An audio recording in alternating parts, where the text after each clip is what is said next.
అందరికీ నమస్కారం. ఈరోజు మరొక మంచి వీడియోతో మళ్ళీ మీ ముందుకు వచ్చేసాను. ఈరోజు మన వీడియోలో ఎగ్ ఫ్రైడ్ రైస్ని ఈజీగా 5 మినిట్స్లో తయారు చేసుకునే విధానాన్ని ఈరోజు మన వీడియోలో చూసేద్దాము. అలాగే ఇలాగ ఒక్క స్పూన్ తీసుకుని నోట్లో వేసుకున్నారంటే ప్లేట్ మొత్తం ఖాళీ చేసేటంత వరకు అస్సలు వదిలిపెట్టారండి. అంత టేస్టీగా ఉంటుంది ఇలా చేస్తే. మరి ఎప్పుడూ చేసే విధంగా కాకుండా ఇలా కూడా ఒకసారి ట్రై చేయండి. టేస్ట్ చూసిన వాళ్ళు అస్సలు మర్చిపోలేరు. ఇంకా బయట కొని తెచ్చుకునే కంటే మనం ఇంట్లో తయారు చేసుకున్నది ఇంకా చాలా టేస్టీగా ఉంటుంది. అలాగే మనకి హెల్త్కి కూడా చాలా మంచిది. మన చేతులతో చేసుకుని తిన్నామన్న తృప్తి కూడా ఉంటుంది. బయట కొని తెచ్చుకుంటే ఒకళ్ళిద్దరు తినొచ్చు, మన ఇంట్లో చేసుకుంటే ఇంటిల్లిపాది తినొచ్చు. మరి దీని తయారీకి ఏమేమి కావాలి అనేది ఇప్పుడు మనము చూసేద్దాము. ఇంకెందుకు ఆలస్యం, వీడియోలోకి వెళ్ళిపోదాం, వచ్చేయండి.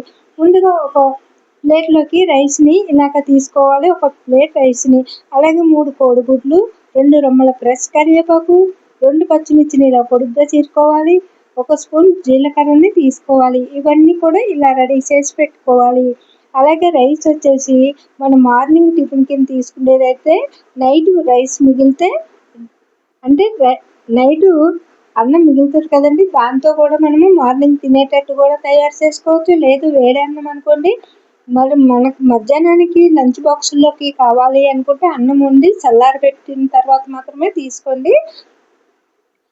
మనకి వేడన్నాన్ని తయారు చేసుకోవడం వల్ల మధ్యాహ్నానికి లంచ్లోకి ఉపయోగపడుతుంది. ఇప్పుడు తయారు చేసే విధానాన్ని చూసేద్దాం. ముందుగా ఒక కడాయిని పెట్టుకుని స్టవ్ ఆన్ చేసుకుని 2 టేబుల్ స్పూన్ నూనె వేసుకుని, నూనె వీటెక్కిన తర్వాత పచ్చిమిర్చిని, కరివేపాకుని, జీలకర్రని వేసి దూరగా వేయించుకున్న తర్వాత గుడ్లను పగలగొట్టి ఇలాగే వేసుకోవాలి. ఇక్కడ చూపిస్తున్న విధంగా పెంకులు అనేది పడకుండా ఇలాగా మరి పప్పులాగా కలిపేయకుండా ఇలాగ పెద్ద ముక్కలుగా ఉండేటట్టు చూసుకుంటూ ఇలా కలపాలండి. చూడండి ఇక్కడ చూపిస్తున్న విధంగా మనము గుడ్డు ఫ్రై చేసినట్టు ఉక్కుడు వేసుకుంటాం కదండి, గుడ్డు ఉక్కుడి అలాగా కాకుండా ఇలా పెద్ద ముక్కలుగా ఉండేటట్టు చూసుకోవాలి. మరి పప్పు కలిపినట్టు కలిపితే మనకి ఈ రైస్లోకి ఈ గుడ్డు అనేది కనిపించకుండా అయిపోతుంది. కాబట్టి మనం ఎప్పుడైనా సరే గుడ్డుని వేపించుకునేటప్పుడే నెమ్మదిగా ఇలాగ పెద్దగా ముక్కలు వచ్చేటట్టు వేపించుకోవాలి. ఇప్పుడు ఈ గుడ్డు మిశ్రమం కాస్త ఏగిపోయిన తర్వాత నీసు వాసన అంతా పోయేటంత వరకు వేపించుకోవాలి. ఇలా ఎగిన ఈ రైస్లోకి, ఈ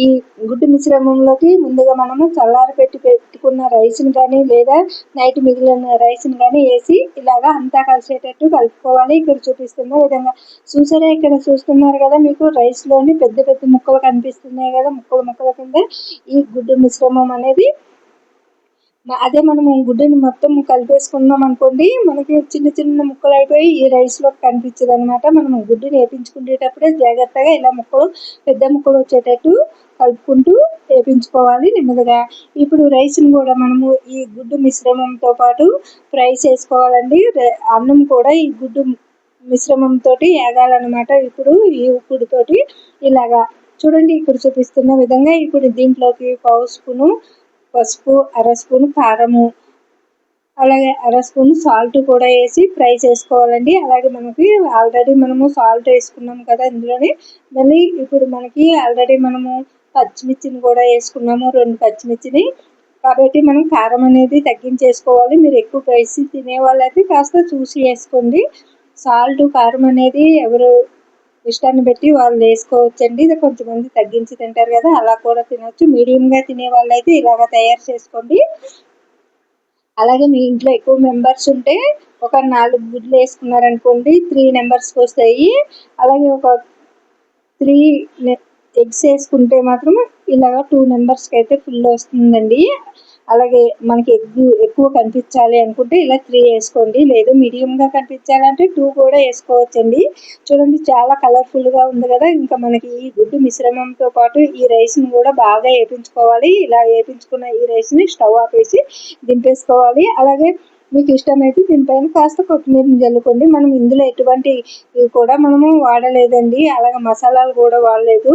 చాలా సింపుల్గా టేస్టీగా తయారు చేసుకోవచ్చు. అలాగే మనం ఇది ఫ్రై చేస్తున్నప్పుడు ఎప్పుడెప్పుడు తినేయాలని అనిపిస్తుంది. ఇలా తయారు చేసుకున్న దీన్ని చల్లారిన తర్వాత టిఫిన్ బాక్సుల్లో పెట్టి అందించండి.